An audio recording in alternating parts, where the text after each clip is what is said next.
Good afternoon, everyone, and a very warm welcome to our first Quest Connect of the year.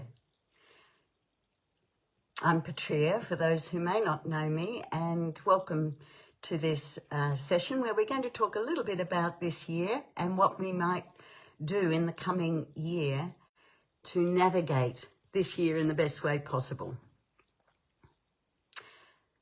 So, I wonder how your Christmas has been, and these days over between Christmas and New Year, and I wonder how you might be feeling about 2023. Maybe you want to put a comment in about how you feel about this coming year.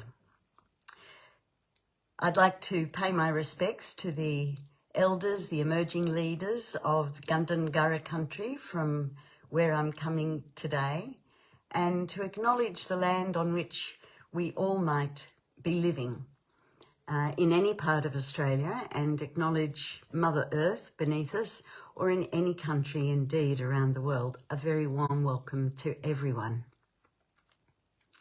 Let's begin by coming to our senses. You know, I was just reading a quote before this session from Yogananda, who says, Paramahansa Yogananda, if you haven't read Autobiography of a Yogi, I would strongly recommend that you do so this year. So I've got two recommendations. One is Autobiography of a Yogi, because it'll open you up to understanding a lot of human potential.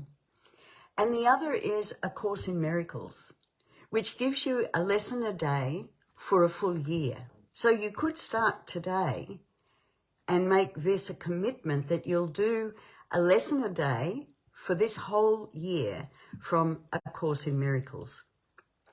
You can look for it online and find it easily enough. And whilst it has Christian terminology, if you can get past that, if that doesn't resonate for you, then what it embodies is a perspective and connects us with our inner power in very subtle and powerful ways. So if you haven't done A Course in Miracles, I recommend doing it every couple of years, if not every year. It will shift your inner perception entirely. It's just wonderful. So let's begin by coming to our senses. For those who may be new to this practice, it's good to know that your body is always in the present moment. It's never in the future. It's never in the past. And just like there are 2 days that we should never worry about, the future, because it is unborn, it hasn't happened yet, and we have little control over tomorrow and what tomorrow might bring, let alone this year might bring.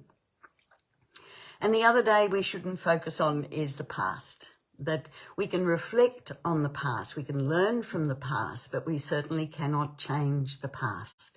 We cannot erase a word we've said, we cannot erase an action we've done. We can learn from such experiences and make a commitment, perhaps, to not repeating the things that didn't work so well for us before, and that we're going to live our lives more consciously. If we want to live our lives more consciously, that means we need to be present to the moment that we are in. Your body's always in the present moment. It's the mind that wants to project into the future all of our worries, fears, anxieties, the things that might happen, could happen, and probably won't happen. Or our brain wants to take us into the past, where we regret, we resent, we blame, we shame, we rewrite history, we go over and over the stories from the past. Maybe fondle our memories from the past. And whilst ever we're doing those things where we're either in the future or in the past, we squander all of the possibilities of the present moment. So you can do this practice in every waking moment. I endeavour to do so every waking moment. My bottom on the seat, my feet on the floor, the touch and texture of clothing, the air against my skin. You cannot do those things You cannot fill up your awareness with those sensations, the information that's coming from your senses, unless you're in the present moment. So let's have a practice now. You can have your eyes open or closed, whichever is most comfortable for you. So just bring all of your awareness into this present moment by connecting with the senses of your body. Simply aware of your weight and posture. Notice what's supporting your body. Perhaps the pressure of the chair, the floor, the back of the chair. Notice what parts of your body are supported.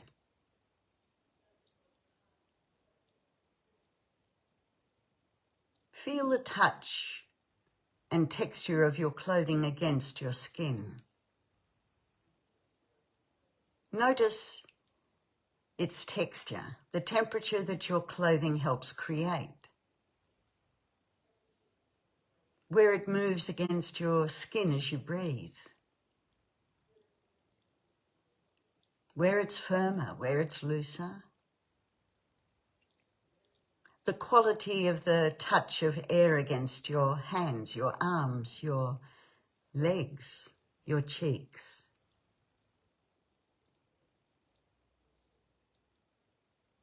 Notice any taste in your mouth. An aroma perhaps in the air. And notice how your nostrils savour the air to extract the aroma. Notice what falls within your gaze or any sight behind closed eyes. Become aware of sounds close by.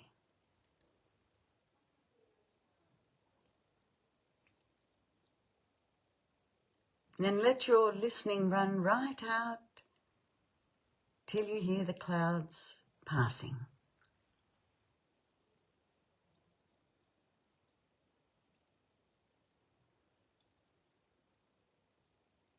Perhaps you can hear your heartbeat.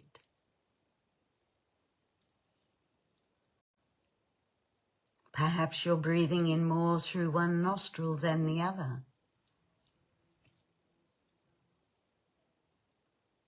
Just focus on the sensations of the breath, the rising and falling of your belly, the expansion and contraction of your rib cage,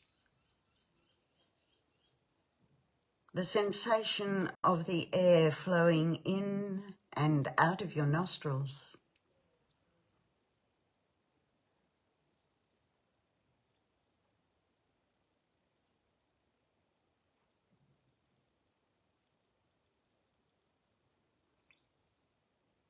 This one breath we share.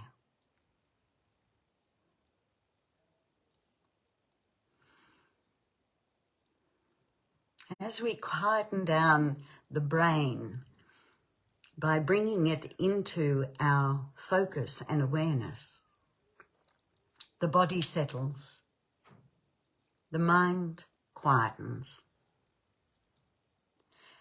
And in those moments, we have the ability to connect with the field that surrounds our body, that permeates and penetrates every cell of our body.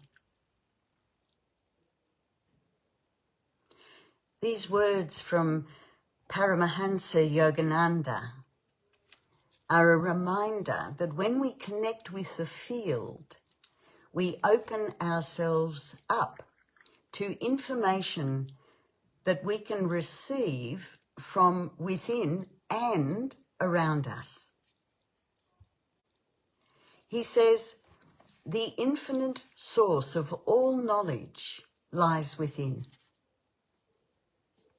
When the mind is receptive, you can more readily conquer your problem. Calmness, concentration, condensation of experience and regular practice of meditation will enable you to master your destiny. Isn't that a wonderful quote? Because what Yogananda is saying is that when we quieten the mind, quieten the brain, we are receptive to the universal mind, the great mind, that not only enlivens each one of us, but enlivens all of creation. And I know in my own life that I've noticed that when I'm tussling with a problem and going over and over, it's hard to remember, it's so long since I've done this, but when you tussle with a problem and you keep pulling at it, it's almost like a ball of string. And the more you pull on the end of the string, the more we worry a thing, the more we try and come up with solutions to our own problem. The more we kind of pull that string, and that ball of string just gets tighter and tighter, and there's no air, there's no life, there's no energy, there's no possibility in that tightly held group of beliefs. Especially if we add in righteous indignation. We've been done an injustice. Maybe we've been lied to, we've been betrayed, people that we trusted, organisations that we trusted have disappointed us, have betrayed us, have lied to us. And we go over and over and over and over the story. I bet you've done this, most of us have. And when we tussle with that problem and we keep going over and over and over those same neuronal networks that we're laying down in the brain, in the default mode network. And I know there is righteous indignation. I know it shouldn't have happened. It wasn't right. It wasn't fair. You didn't deserve it. 1,001 reasons that we can say that life should have treated us differently. And it's an agony, isn't it? The more we pull on that ball of string, the tighter and tighter it gets. And many people describe that experience of rock bottom, whether they're an alcoholic, a drug addict, whether we get to that place where we can no longer bear our own suffering. I bet you know this place. I bet you've got there yourself sometime, where you say, that's it. Something has to change. And it's me, because I can't change what happened. I can't change other people. Doesn't stop us from trying though, does it? I can't change the future. I can't change the past. However, the potential I do have is to change how I choose to see the past, how I choose to see the future, how I choose to navigate the unexpected, the unthinkable, the unimaginable things that are very likely to happen as they have happened over the last couple of years. I can imagine that you in your personal life may have had many unexpected, uninvited, unannounced shocks, griefs, tragedies. Then we've had the larger global ones, where the world is in a very different place now than 3 years ago. Many of us 3 years ago were dealing with bushfires, drought, where everything was tinder dry. And we've gone from that extreme through to floods in many areas of Australia. That's just on the weather front. Plus, we've had all of the other challenges where we've needed to make adjustments constantly to a changing environment. And some of us have done that more easily than others. Some have really struggled with lockdowns, with separation from family, with missing family events, let alone for the last goodbyes that people didn't get to have. So there have been some global challenges that have affected every single one of us over these last 3 years. And then on top of that, there have been all the personal ones, all the personal shocks, all the personal disappointments, the things that happen that we can't change. So what to do? And today is the first day of a new year. And it's a great day not only to make or set a good intention, but also to plan how you're going to make that intention a reality. How are you going to get a grip on your brain? How are you going to get a grip, maybe, on your addiction, on your weight, on your habits, on some aspect of your life that you feel is a little out of your control? So if you set the intention to live a life more consciously this year, 2023, the year of the rabbit. I was born in 51, which is a rabbit year, so I'm expecting great things this year. It's the year of the rabbit. It's also the year of the whistleblower, where many people will want to speak their truth. And that will help us to understand ourselves, the world, each other, and how we're going to move forward from this time. So, given that we have little control over the future and what might happen, and given that we have absolutely no control over what has taken place in the past, perhaps our intention is best set to be present to our life, to our relationships, to our choices, our decisions, because there's much we have little control over, but there's much that we have control over. And this is really whether we're going to be helplessly battered by outer circumstances, or whether we're going to create an inner stability from which to navigate those shocks and changes and unexpected things that have happened, as they have over these last years. How could we navigate those more skillfully? You know, this is your one precious life.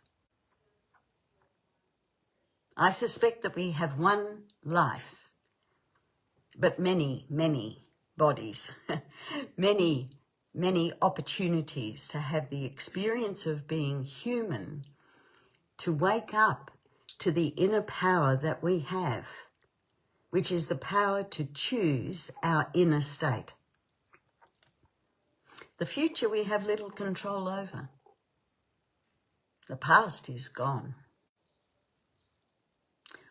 What we do have control over, and it is not only your only power, it is a mighty power.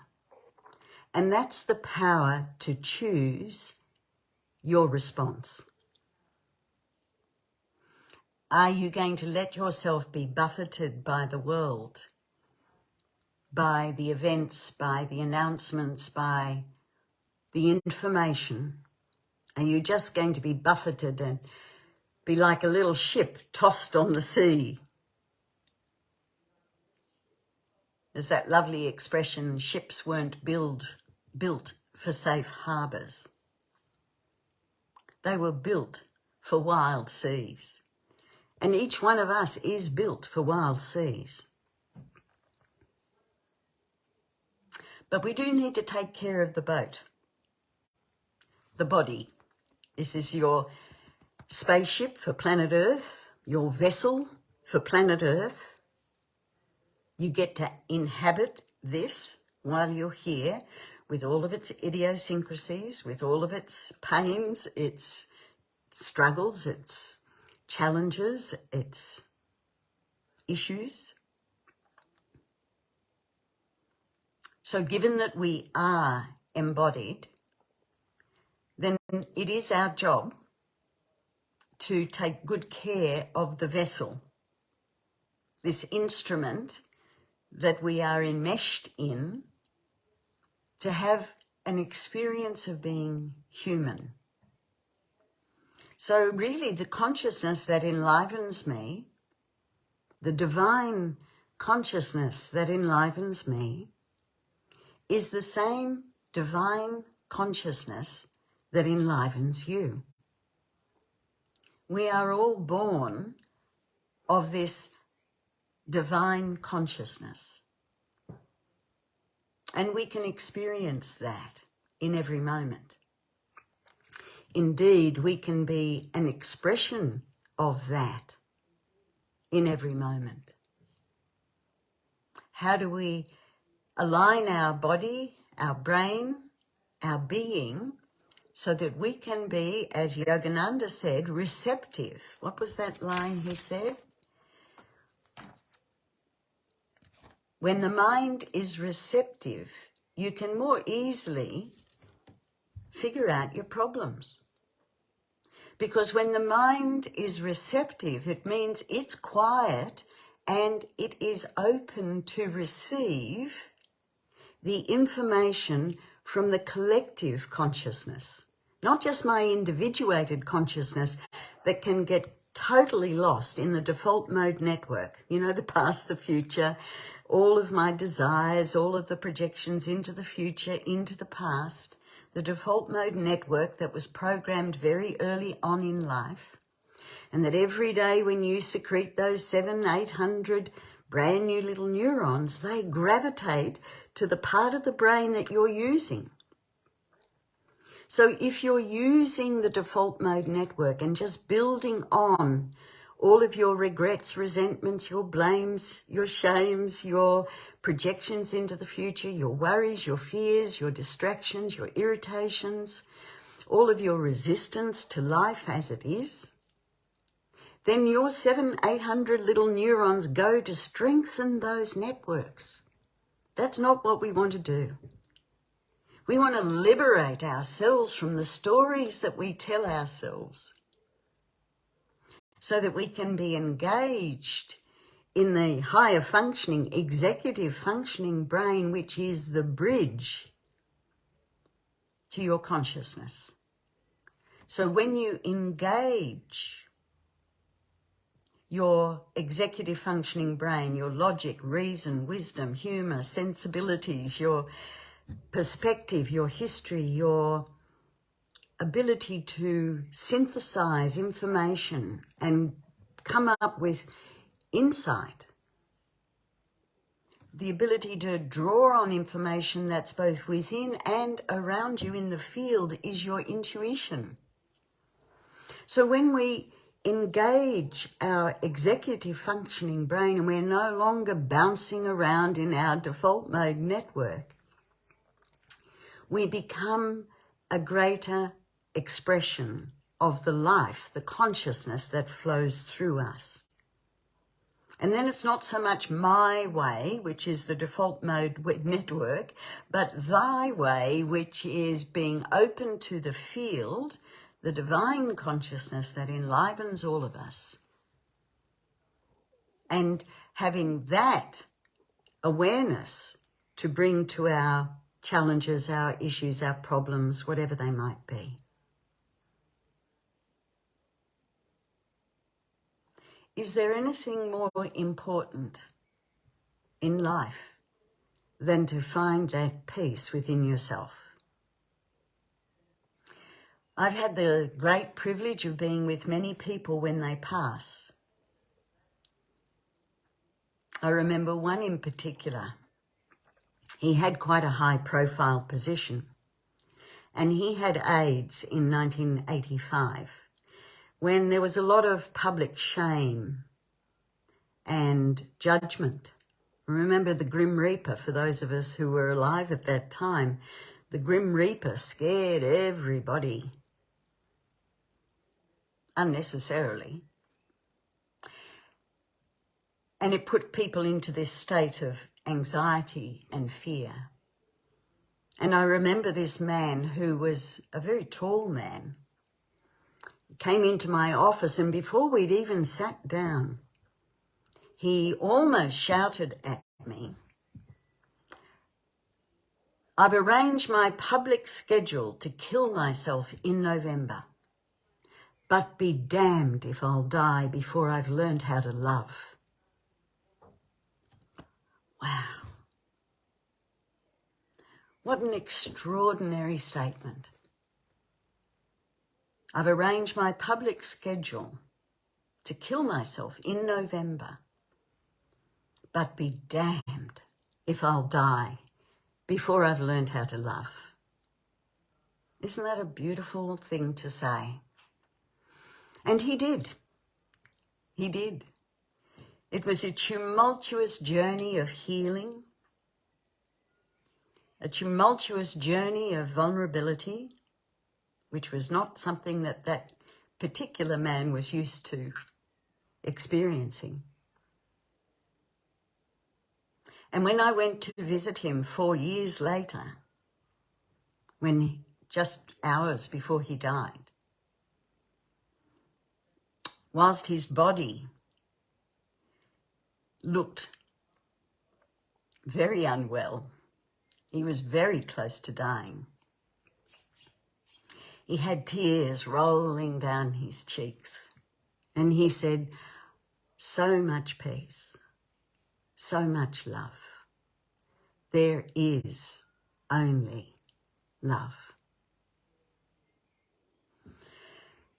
And for someone to go from that, "Be damned if I'll die before I've learned how to love," to so much peace, so much love, is enough to warm anyone's heart. I can feel him around, because his words now can touch the hearts of others. Because when we're faced with our mortality, as I was fortunate to do in my 30s, when we face our mortality and how precarious our life really is. And I know that many of you who've been to Quest or are drawn to Quest, you know that life can change in a moment, in a breath, in a phone call, in a conversation, and it's never the same again. So we don't want to wait until we are faced with our mortality to address this inner state of peace.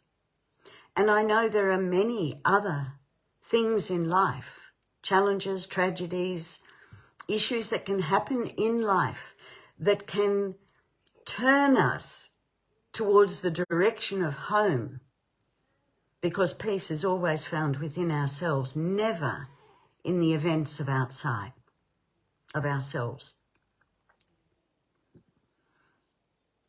These are the D's in life, the things that we bump into that stop us in our tracks. And a D might be a diagnosis, a death, a divorce, a despair, a depression, a disability, a disfigurement, a dementia, a dad, a daughter, a drought, a downpour, a debt, a despair. We bump into that D, and everything that's second nature to us, everything that's been laid down in the default mode network, doesn't help. It doesn't stop us going round and round and round and around in that suffering until we do get to that place where we say, that's it. Something has to change, and it's me. Because I cannot change the D. I can't change the diagnosis, the divorce, the death, the disaster, disappointment, the drama, whatever it is. I can't change that. What I can change is how I choose to see that. Am I going to have my inner reality dictated to me by the events outside? Or can I be more than that? I know that was what got Wendy through many a challenge in her life. Indeed, when she was paralysed at 2021 after a serious car accident, she was paralysed for 6 months. But as she lay there, she had those words, I know I can be more than this. And somehow she rearranged things within her own body and brain so that even though she was told you'll never walk again, it wasn't true. And likewise, I've been told many things in my life, that I had advanced breast cancer, that I was going to die of leukemia, that I'd never walk again after 3 years in hospital as a kid. So I've been told many things too that haven't turned out to be so. And these events are often the very things that cause us to get to that place where we say, that's it, something has to change, and it's me. I can't change another person. I can't change their behaviour. Remember that beautiful mantra that we use so often at Quest. I'll use poor mum, because I am one. No one does mum better than mum does. There's mum doing mum now. If I want mum to be any different from who mum is, I am going to suffer. There's mum doing mum now. Such a useful mantra to remember, because all of us have people within our family, within our friendship circle, within our colleagues who are relentlessly and consistently themselves. None of us, of course, but the others. So we need to be more compassionate with each other. We need to have the ability to address our own inner world without the need to judge everybody else about how they're dealing with their inner world. Remember, everyone is doing the best they know how, given who they are, what happened to them in the past, and what they made of what happened to them in the past. See, some people made back when they were 5, maybe, when they were in the playground, in the sandpit.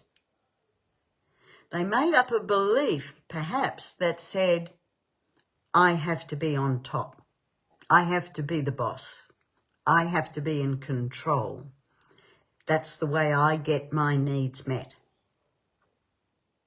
Another one in the sandpit or in the kindy or wherever might have said, I will be very quiet. I'll let other people lead the way. I won't stir the possum. I think I'll do quiet and invisible.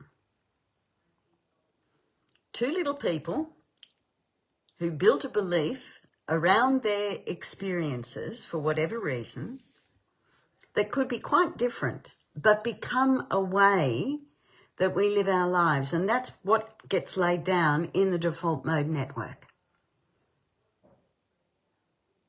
And it's usually suffering, not always, but usually suffering, that breaks us out of the default mode network, and we become willing to see things differently. Instead of my little world and me trying to figure out how to make my world work, we give it up.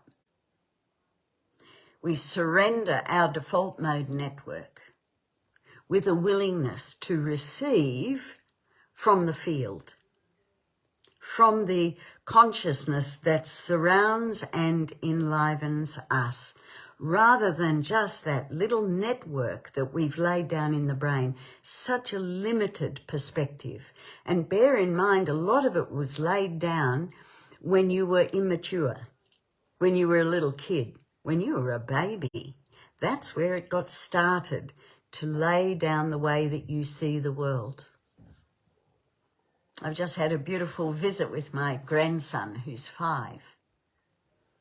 And I can see him constantly trying to make meaning out of our behaviour, our choices and decisions, and the world around him, trying to figure it all out.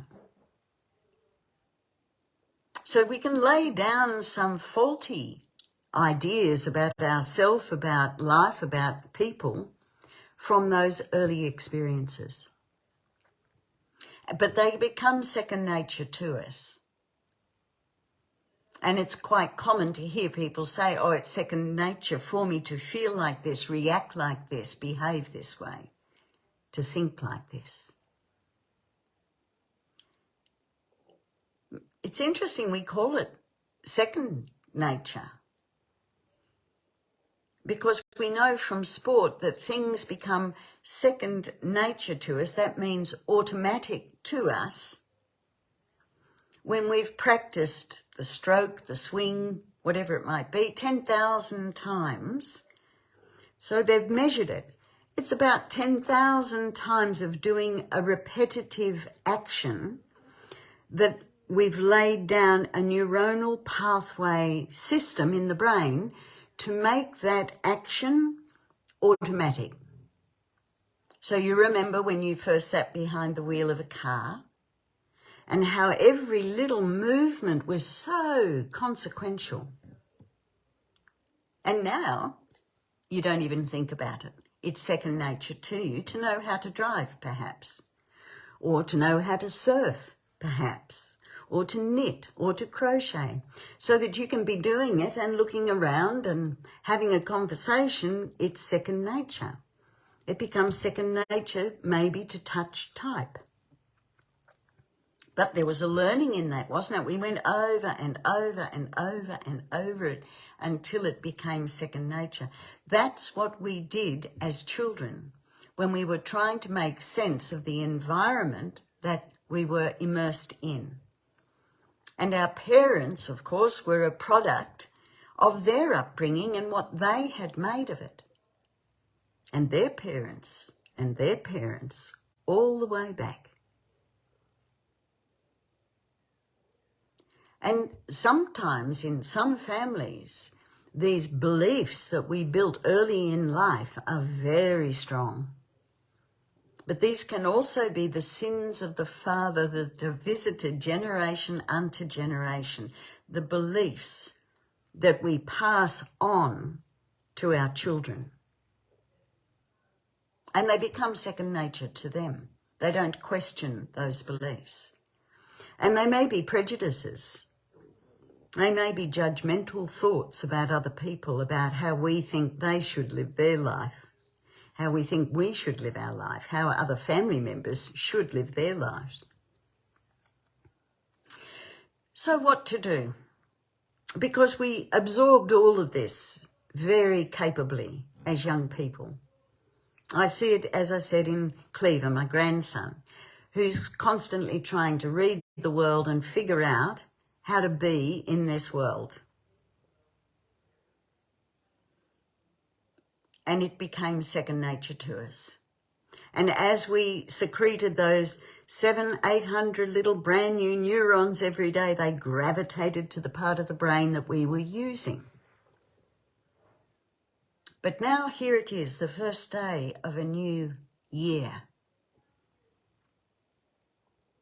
A year that's stretching ahead of us, full of potential, full of unknown challenges, unknown events, all the things that might happen, could happen, possibly won't happen. So we know that there's no point in worrying about the coming year, because that's not going to change anything except how we experience today as a worrying day. And we know that the past is gone. Yes, by all means make reparation. Apologise. Do what you can to clean up a mess in your past. And if that person is no longer present in your life, and they certainly don't need to be, you can still genuinely offer that heartfelt sorry for your behaviour, for what you said, what you did. Because we are energy, first and foremost. And that energetic field that lays between you and another person with whom you may have conflict. So we can begin to change what's in that energetic field through forgiveness. And forgiveness is not about arguing the toss. It's not about getting that person to see your perspective, and let alone to feel sorry about having caused you pain, perhaps, or you having caused others pain. So ask for forgiveness within your heart, genuinely, sincerely, and extend love and forgiveness to that person. And it will be received, because everything is energy. It's the invisible world that's the eternal world. Everything material will pass. These bodies, the furniture, the house, everything that feels so solid is all, when you penetrate down and down and down and down and down, all you find is space. Tiny packets of energy. Now, I know when you stub your toe, everything feels super solid. And we get the ouch. But actually, the invisible world is the far more powerful world. And the physical world is subject to the invisible world. We know from quantum physics that the observed is changed by the observer.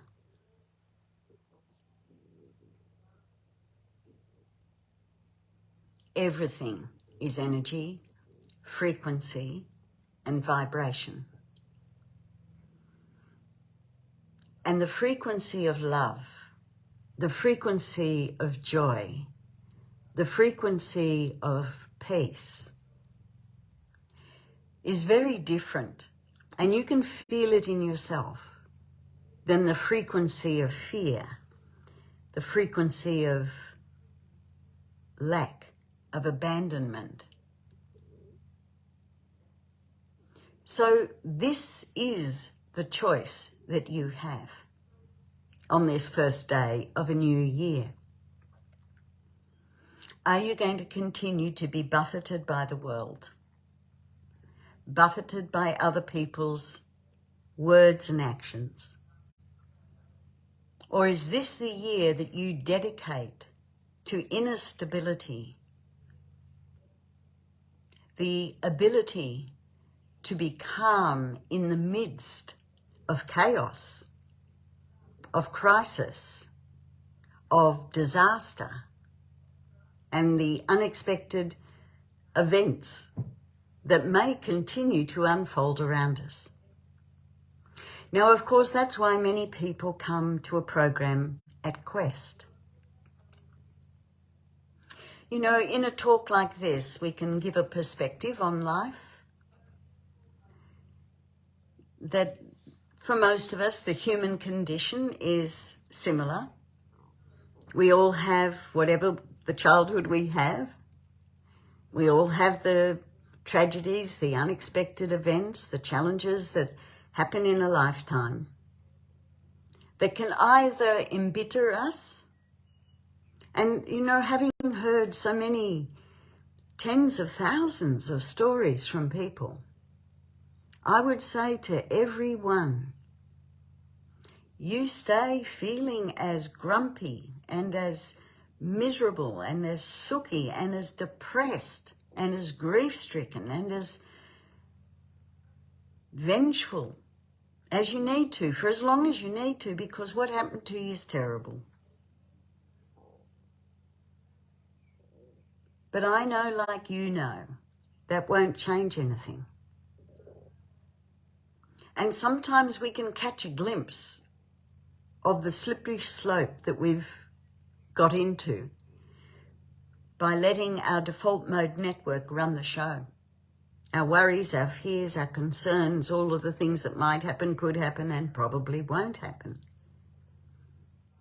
We can remain lost in that. Or we can say, that's it. 2023 is the year I woke up to my potential to draw on the field, the universal consciousness that surrounds me, that I am never alone. I am enlivened by this beneficent, divine consciousness. And when I get a grip on nourishing my body, resting it, exercising it, quietening down the brain, keeping it in good company, being mindful of my language, weeding out those words that hook us back into the patterns of the past. I can't, I should, I'll try, never, impossible, always, if only, but. That little group of words, if we never let them come out of our mouth, but with consciousness, we're home and host. I can't, should, try, but, never, if only, impossible, always. You know, when we say, you never listen to me, we're loading a whole lot of history into that, not just dealing with the present conflict. You always walk out of the room is when we're saying that I've already got you fixed in a belief system, in a box that says this is what you're going to do next. How does that help the other person to grow or to exhibit another aspect of themselves? We're all guilty of this. We're all a work in progress. So I know this is often why people come to Quest, to get a grip on their life, to get back in the driver's seat of their life. Because I know that we can make this sound sensible, hopefully, because it's really commonsensical. And common sense is now very rare. And none of us, when we were young, were taught how to manage the journey of life. We were filled up with a lot of facts, figures, things that we've never drawn on ever again. But we're not always given a great deal. I think there's a lot more of it happening now, but we're not always given a great deal of emotional intelligence, of understanding how the brain works, how we're laying down habitual memories and ways of being in the default mode network, and that the good news is that we are more than our default mode network. When Wendy said, I know I can be more than this, what she was saying is, I know that I am not my default mode network and that there is a way through this. I'm open to the field, to the universal consciousness, to the divine that enlivens all of creation. I'm open to that to give guidance in how I might engage with this problem. As Paramahansa Yogananda says, when the mind is receptive, you can more easily conquer your problems. So the things that I've talked about in this last few minutes together are really some of the things that we explore and unpack on our programs. Because it's often one of those Ds that brings people to our programs. The divorce, the diagnosis, the death, the disaster, the drama, the disappointment, whatever it might be. where people get to that place where they say, that's it, something has to change, it's me, and I'm going to learn now how to manage my brain, how to manage my body, how to manage my life more skillfully. How can I connect to this larger version of myself, my first nature, not what's become second nature to me? That's terribly limiting. You know, driving is on automatic. We don't want to live our life on automatic because you are a divine spark of the creative force of the universe. So you don't want to do that on automatic. There are some things that we need to do on automatic. Drive the car. But we don't want to live our life on automatic because then we're just never going to grow from the way we've always done things. We'll always do what we've always done and we'll always get what we've always got. So make 2023 the year that you got a grip, the year that you set your intention to cultivate the quiet within yourself, the inner stability within yourself. Perhaps that's your intention for this year. And that means connecting with your senses and enjoying, putting joy into, enjoying. Like encouraging is to put courage into, to enjoy is to be present to, and maybe to give wonder to creation as it unfolds around you. That you notice the sound of the birds. You know, my totem is the galah, and I decided many, many decades ago that whenever I heard a galah, I would feel joy. I had one as a kid, Fred, who then laid an egg and became Frida. But Fred used to live on my shoulder when I was on crutches. And one day when I was sweeping and I dropped the broom, because it was a bit awkward on crutches, Fred flew to the lattice and I could see Fred looking at the wide blue sky and looking at me. And I gave Fred her freedom. And she did come back for visits afterwards. But I decided that whenever I heard a galah, I would feel joy, not the sadness. And frankly, then I expanded it to all birds. So I'm very conscious of bird song around me. And they often chime in at Quest during a session and have an opinion. So it means being present to birdsong or to a little creature that you see, an insect, an animal, connecting with nature, with the beauty of nature, the unfurling of a spring leaf, the unfolding of a blossom, being present to the intelligence, the beauty, the extraordinary wonder within a tiny, tiny flower that might be missed otherwise. Our lawn is full of tiny, tiny little violets and other flowers.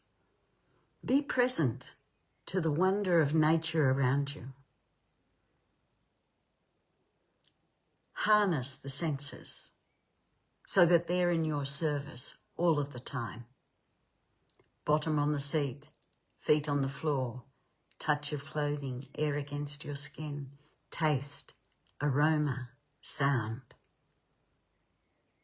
When we do that, we plug into the matrix, the larger reality around us. And that's precisely when our intuition, our insight, that wisdom comes to us, that creativity is present, that we're in a state of compassion for ourselves, for others. These are the qualities of the divine that exist within yourself.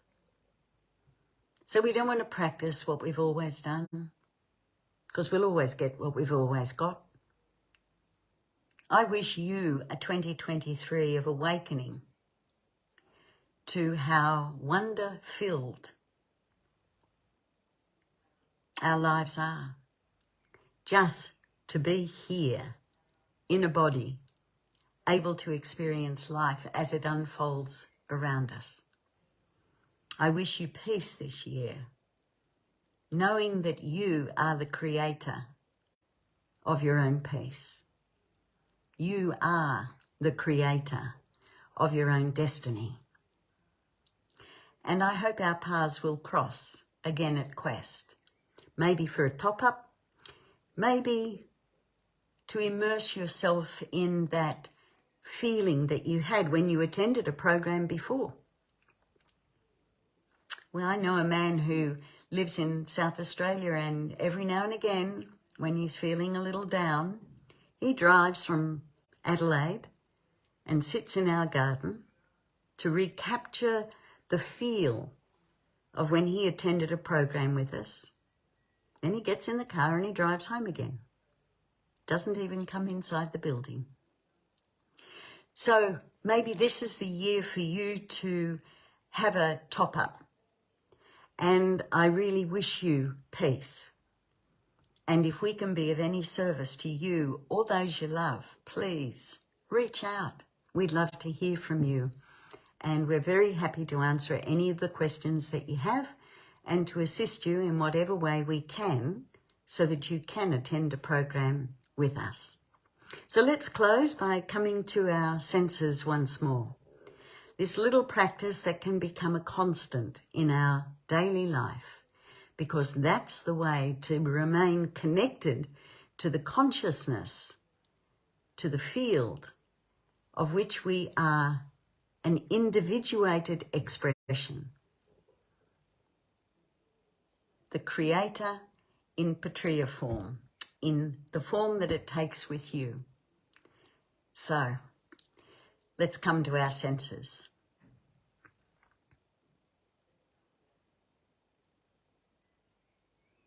Aware of the weight and shape of your body, the posture of your body. Aware of what's supporting you. And let it fully support you.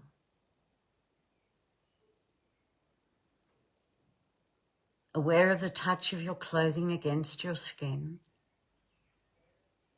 Aware of where it moves against your skin as you breathe. The movement of air against your hands, your cheeks. Aware of any taste in your mouth. Any aroma in the air. And all the sounds close by.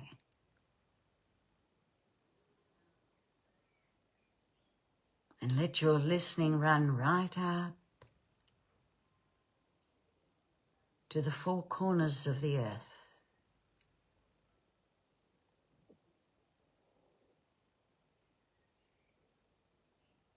Knowing that wherever we sit, we are all born of the same consciousness.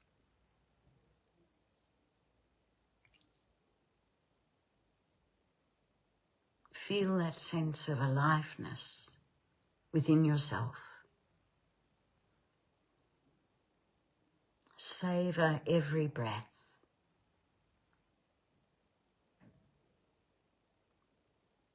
Breathing in a breath of gratitude for life, for love, for the opportunity of having this human existence with all its colour, with its many textures, its highs, its lows,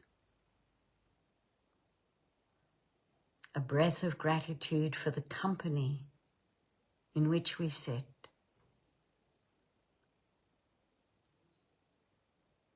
for the potential that lies before us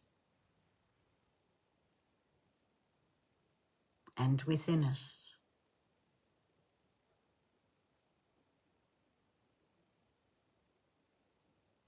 This one breath we share.